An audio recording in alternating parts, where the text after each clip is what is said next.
Hi, this is Yardine Frankel. And I'm Pesach Benson. We're with Honest Reporting. This is our podcast where we talk about how the media are depicting Israel. And we've got this clear-cut case of media collusion.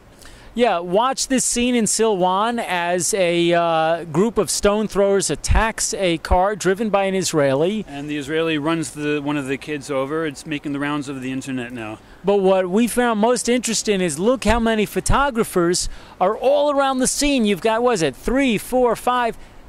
There's like 7 different guys taking pictures. Where did they come from? How did they know something was going to happen? They were just hanging out on the street corner? No, it's not like that. It's not like that. I was talking to David Katz. He's a professional photographer, veteran photojournalist.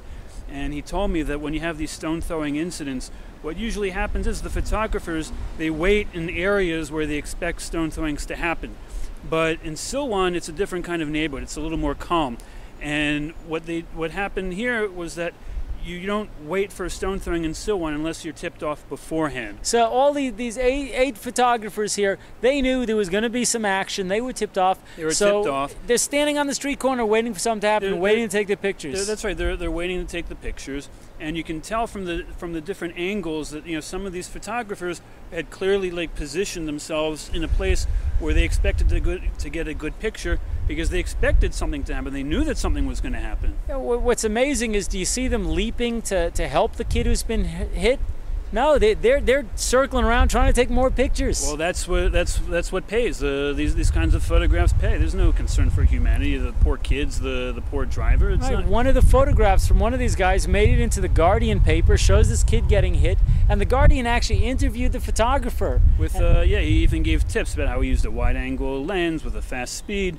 Yeah, tips. Why use a wide-angle lens, use fast speed, and also get tipped off that there's going to be a violent act on this street corner in half an hour. Now, the thing is that these kinds of incidents, they wouldn't happen if the photographers weren't there. And that's why it's so important for these stone throwers to tip off the reporters. The reporters need to be there. It's not just that the photographers want the photos, but these stone throwers, they need the press there. Yeah, you know what, Pesach, this just looks to me like the complete, it's all set up here. You even see at the end of the video, one kid turns around and he's applauding, like, hey, we did a good job, that was a good shoot. Yeah. Yardine, you had a stone throwing incident in your family once. Yeah, sure. Well, my wife was driving the car and Palestine came out and was throwing rocks, breaking the windows of the car, and you don't stop. I mean, you keep going until you can find police or the army. Well, what would happen if you stop?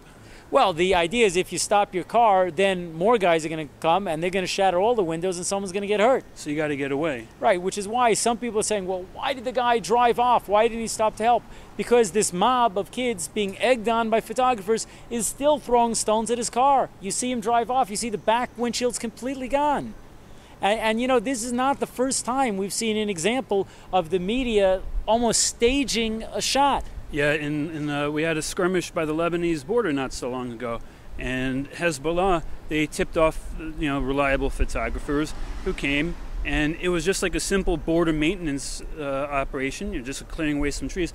Like, it never generates any news interest. How do these photographers on the Lebanese side know to be there? I remember a few weeks ago, I think you blogged it, there was the weekly protest against the security barrier in the town of Bilin, and the picture showed a Palestinian on the ground and 2 Israeli army soldiers over him, as if like there was a mob of army soldiers who were beating this Palestinian. But then somebody else was there and took a picture and showed that there was 2 Israeli policemen, the one guy on the floor, and everyone else is a photographer.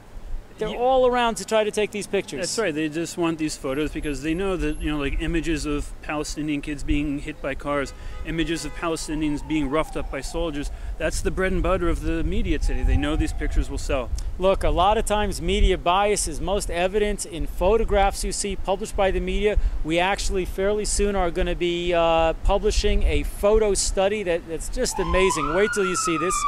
But if you want to do something about media bias, about photography bias, and come to our website, HonestReporting.com. Or follow us on Facebook. We're on Twitter. We also have a blog, Media Backspin. Lots of information out there. So for Honest Reporting, I'm Yardine Frankel. And I'm Pesach Benson. And we'll talk to you next time.